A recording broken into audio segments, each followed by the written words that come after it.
4-30 for control message over. Message pass over. 4-30 for control, अभी का latest state क्या है, मैसेज पास करिए over.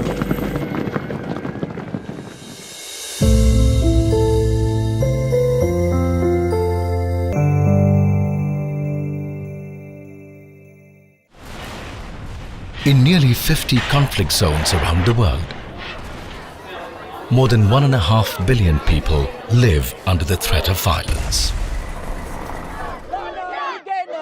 In many of these places, the primary enforcers of order are not police officers or government soldiers, but the blue-helmeted troops of the United Nations.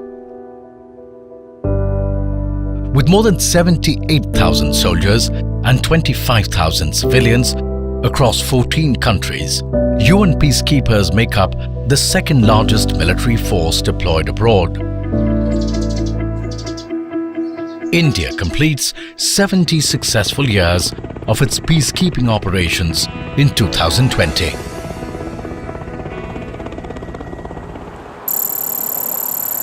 The UN Interim Force in Lebanon, or UNIFIL, was established in 1978 in response to a surge in violence on the border between Israel and Lebanon. Coastal Road Massacre, which took place on 11th of March 1978. In response to this Coastal Road Massacre, Israel launched an armed invasion into Lebanon that was on the 14th of March 1978. India joined UNIFIL as a troop contributing country 20 years later in 1998. The area in which the INBAT is deployed is strategically important, it is sensitive and it is challenging. Strategically important because we are at the tri-junction of three countries, Israel, Lebanon and Syria. Sensitive because the blue line between the two countries, Israel and Lebanon, is not demarcated on the ground. And challenging because you must have seen the kind of terrain that we operate in, it is rugged and the climatic conditions are harsh.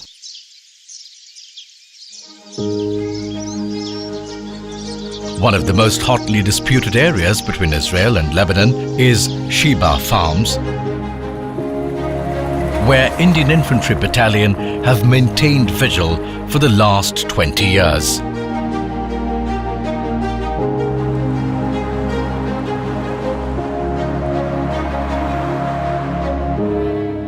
हमारी उम्दा तरीके काम करने का जज्बा, इन सब को देखते हुए हमें शिबा, जो कि सबसे इम्पोर्टेंट और सेंसिटिव लोकेशन है, यहाँ पे हमें डिप्लॉयमेंट किया गया है. This is a tri junction. Presently we are standing on Lebanese soil. Towards this side is Syria, towards our rear is Israel. The locals of Lebanon, they carry out various demonstrations, be it political, be it religious, and they try to cross over blue line, and it becomes a violation. Maybe there are armed hunters and shepherds. They generally cross blue line and go toward Israel side. So as per the UN mandate and resolution, we are supposed to carry out strict vigilance and monitoring of blue line so that no untoward incident takes place.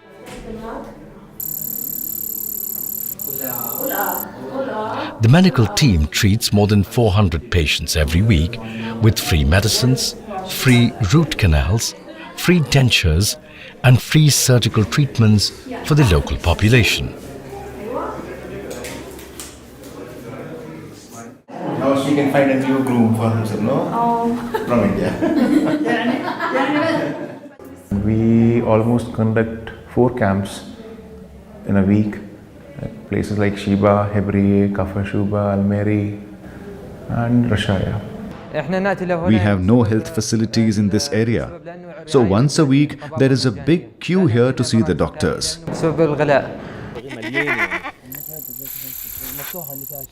And after completely draining it out, he needs to inject this inflammation in the hoofs. This support is not even provided by the Lebanese government, so you can imagine the benefits to the farmers. So these activities have been helpful in carrying out our operation. It has helped in our freedom of movement. When we move along a road or street, you see suddenly bunch of kids, they're smiling and waving hands towards you. That is an actual acknowledgement actually. It is like then you realize that you are here for peace and you are the ambassador of peace.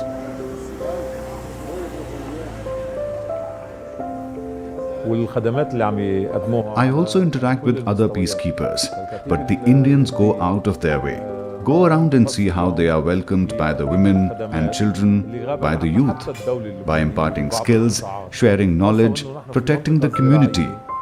They are interested in our future, and that is why they have our trust.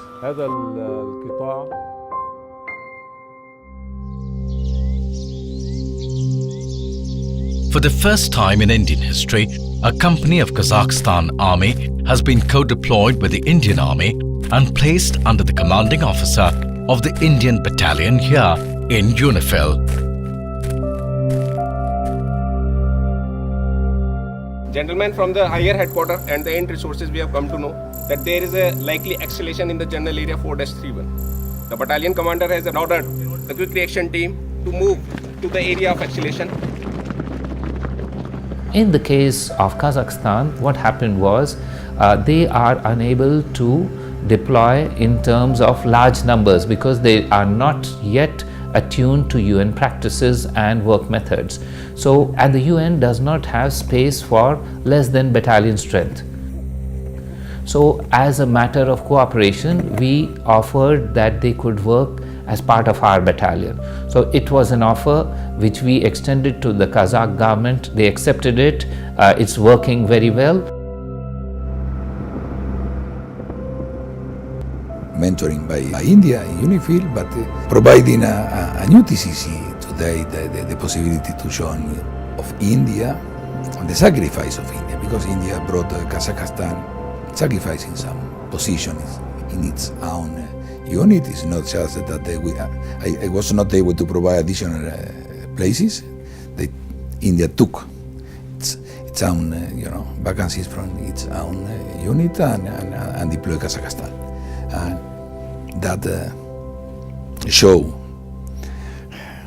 the dimension of India in peacekeeping. A nation willing and able to do that for others. India has been at the forefront of peacekeeping right from 1950, when it supplied medical personnel and troops to the UN Repatriation Commission in Korea. Since then, India has participated in 71 missions and contributed more than 240,000 troops, the largest number from any country. Currently, India is deployed in 8 out of 13 peacekeeping missions that include Lebanon, Democratic Republic of Congo, South Sudan, Golan Heights, Israel and Syria, Middle East, Abyei, Western Sahara, and Cyprus. India is one of the first signatories to the Voluntary Compact on Eliminating Sexual Exploitation and Abuse. Since 2000, the Center for UN Peacekeeping in New Delhi has been training international contingents and building capacities for peacekeeping deployment. Since its inception in the year 2000, the center has trained more than 8,000 Indian peacekeepers and more than 1,500 foreign peacekeepers. India has been able to deliver mission-specific tactical skills, training on vehicles, maintenance, logistics, medical and engineer-specific skills. India has, if I'm correct, 6,400 peacekeepers today in service. India has been an example of commitment to the United Nations Charter, to the values of the UN, and with the sacrifice of their women and men to peacekeeping. India's long-standing service has not come without cost. Over 168 Indian peacekeepers have paid the ultimate price while serving with the United Nations, the highest number from any troop-contributing country. Captain Gurbachan Singh Salaria is the only UN peacekeeper to receive the Paramveer Chakra, India's highest gallantry award, for laying down his life while fighting rebels in Congo in 1961.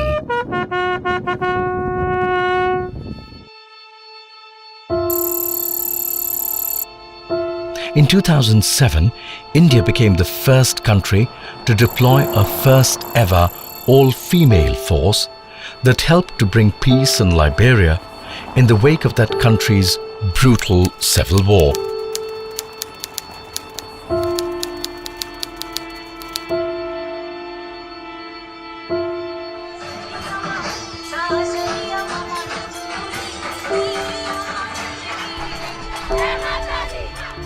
I paid a visit to the mission twice, and I've seen the all-female Indian police units operating in doing their patrol and doing their protection of critical facilities. And it is an exemplary story that we can tell still until today. It's difficult, but at the same time, you have to keep on proving that being the female unit is no less than anybody else. For me, I have to say that it's better than the most. For the simple reason that I find women more disciplined and more job oriented. The contribution you have made to inspiring Liberian women, to impart in them the spirit of professionalism, to encourage them to join those entities, those operations that protect the nation. For that, we will always be grateful. As our security services now have 17% women, we owe that to you because it was not even 1% a few years ago.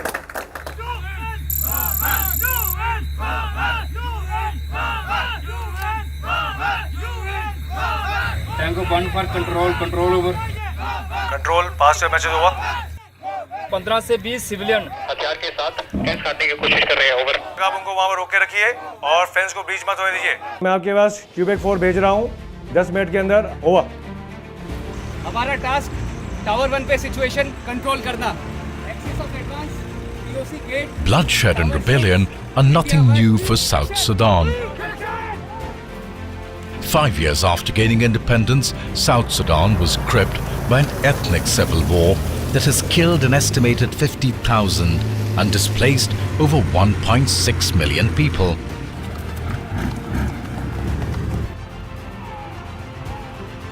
This is the setting for UNMISS, or United Nations Mission in South Sudan, that has been operating here since the creation of the country. Here in UNMISS, Indians are deployed in very difficult areas. They are very challenging, backward areas, conflict prone, where women are subjected to oppression, sexual violence.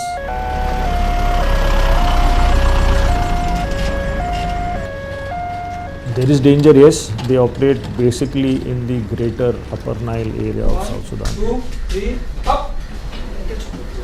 They have sacrificed. We've lost lives in almost every UN mission, and this loss of life has been in protecting, not in combat, but basically in protecting other lives. This is where I think Indians have really stood out. So we as peacekeepers, we have to operate into the remotest of areas which doesn't have any kind of connectivity. Either we are operating with the helicopters, or we are operating by riverine patrols. And that's where the Indian military engineers come in, applauded by the UN time and again for their road construction, repair and renovation projects across South Sudan. In South Sudan, nearly 2% of the road is all-weather road. This is because the soil here is a black cotton soil. So when it absorbs water, it becomes slushy and clay, on which the vehicle movement is impossible.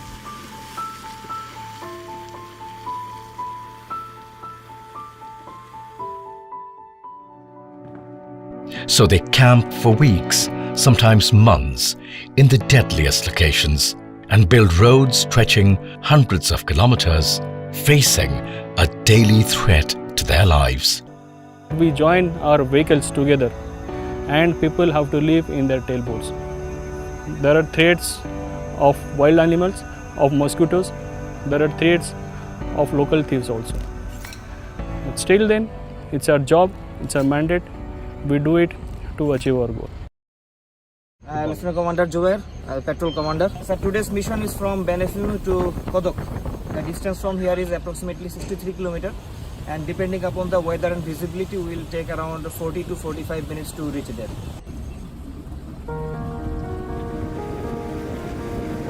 There is no road connectivity to Kodok. The only way to reach there is either through a helicopter or a riverine patrol. And mind you, the journey is through the famous White Nile, home to the Nile crocodiles and some of the largest amphibian reptiles.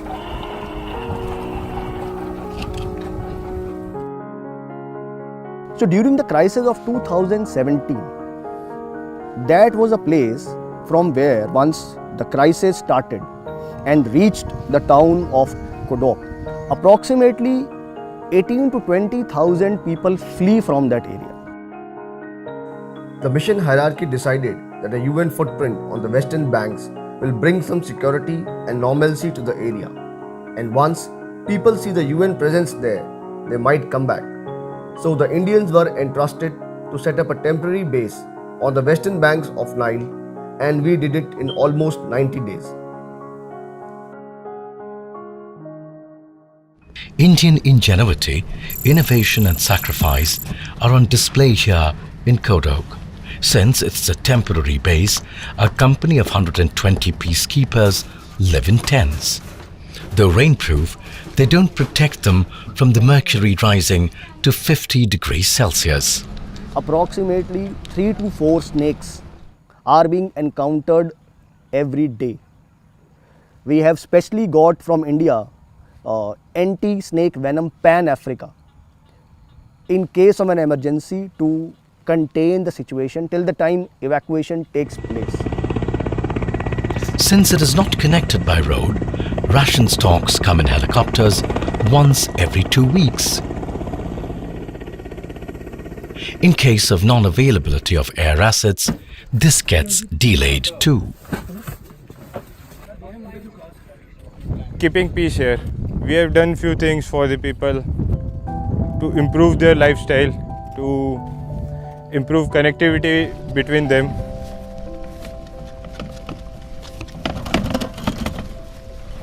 Enemies decided to put on ground in Kodok the inverts. There was also an additional security. The population kept on increasing. They have helped us in clearing the football ground. For the first time after the crisis, we had a match. That is the hospital of Kodok town. It is run by an NGO called Kodak. They have around 60 beds and facilities are here, but they don't have the doctor. That's why Indian peacekeepers, they keep a doctor in our base so that in any case of emergency, we can help them.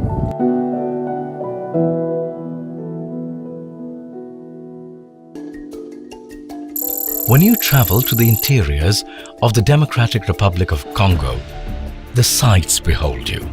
DRC is home to the second largest rainforest in the world.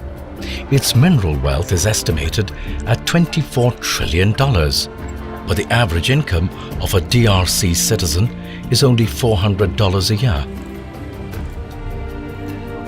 Today there are more than 100 different armed groups vying for territory and control of mineral wealth in eastern DRC. If this wasn't enough, DRC has been grappling with the world's second largest Ebola epidemic.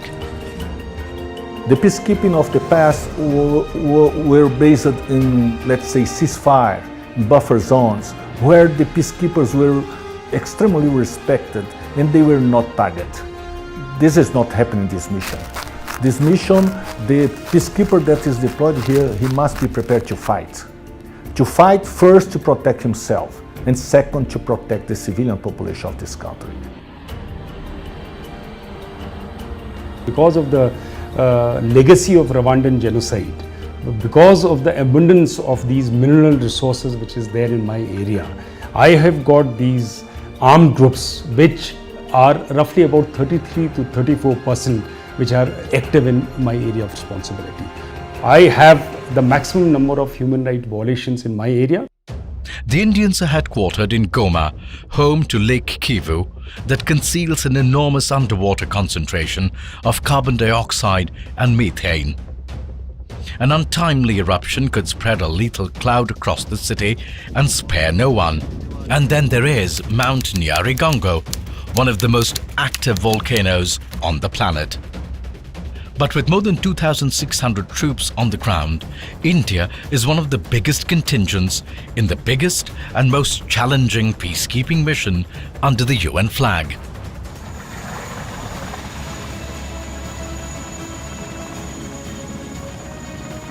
Protection of civilians is top priority for MONUSCO, and that's why it launched the RDB, a Rapid Deployable Battalion, in 2017, where there is no military presence. We have to stay out in the open, close to built-up areas where civilians are present. The places are generally infested with the armed group cadres moving around in these areas. My name is Captain Tanvi, and we are going to be here for at least 13-14 months. We will be coming regularly, we will be interacting with them on a very regular basis. We had gone for a local protection committee meeting, and there was a woman who was a representative of a local women's body. For the last few months they were suffering from a very sort of embarrassing also or humiliating problem. There was a bandit, a lone bandit, who used to force the women in area whenever they used to move out to collect water or go to their market points, to strip down and harass them in a very humiliating way. And it was really difficult for them to convey to the men who used to go out on patrol. They had no courage to tell either to the local police or to the local their family members or to anybody, but they confided that into these female soldiers. And once we came to know of this, we then approached the police, the PNC of this place, and thereafter that PNC people, they went there and they arrested, and that person presently is in jail. When the first time we were meeting with those women, they told us that they respect us for the job that we are doing, and we are doing a noble job. And my feeling on the other hand was that I was really inspired by women of this country in such a hard situation. They are actually running local bodies, they are still trying to collaborate, integrate and sort of bring a movement. Here we try and live up to their hopes and give them an opportunity to air out their grievances through Urafiki meet, which in local language means friendship meet. We try to initiate these talks, and then we encourage people to tell their problems. Where we try to get all the important stakeholders of the society and the government. We give a platform to the civilians to express their grievances and concerns to them. It is during one of such Urafiki meets, few women brought up the issue of unemployment for women, especially during the non-harvesting season. We did some research on internet and came up with a simple yet effective way of generating revenue through a mushroom growing project.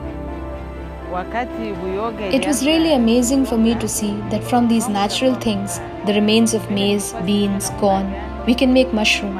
We used to work in the fields where there is kidnapping and sexual exploitation.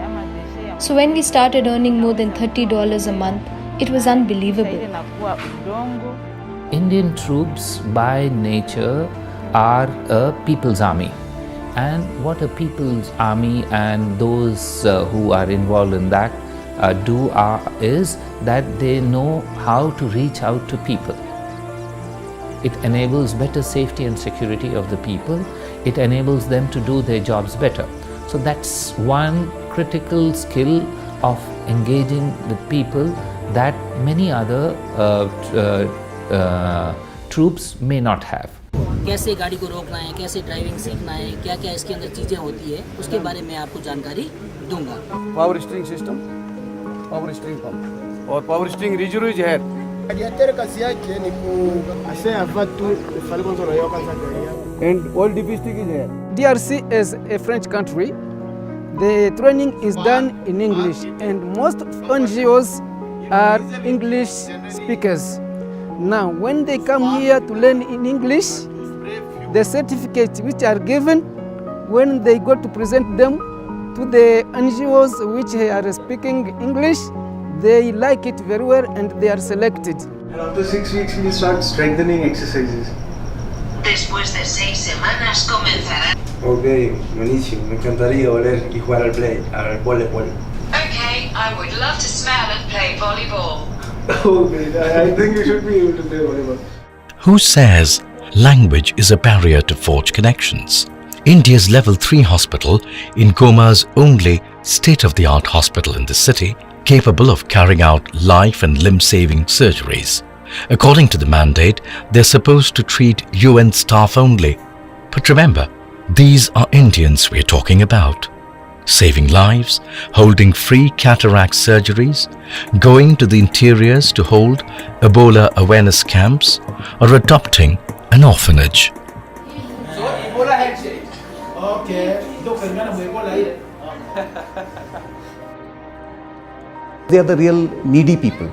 The lady, when she told me that, one of the thing which hurt her the most and which led her to opening this orphanage was, she says, I saw a child breastfeeding on a dead mother. She says that was the day I said, okay, I'll leave my profession as a teacher and do something for these children. If she can do that much, then for us, whatever we are doing is just a small contribution towards mankind.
जो India में हमारा काम करने का तरीका होता है, उससे भी बेहतर हम यहाँ पर इनके दिलों में विश्वास जगाते हैं।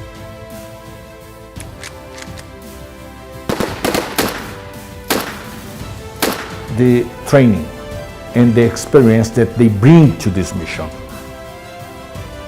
Indian troops have a large heart, and that's what differentiates Indians from the others.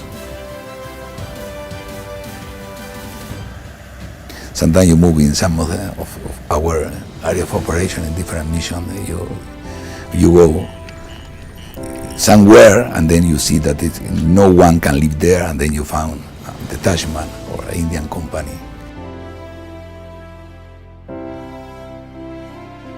So every time when he wears this uniform and see the flag on his chest, all kind of a problem, all kind of a complaint, all kind of excuses which is pulling him back to home gets subsided with the pride of wearing this national flag on his chest.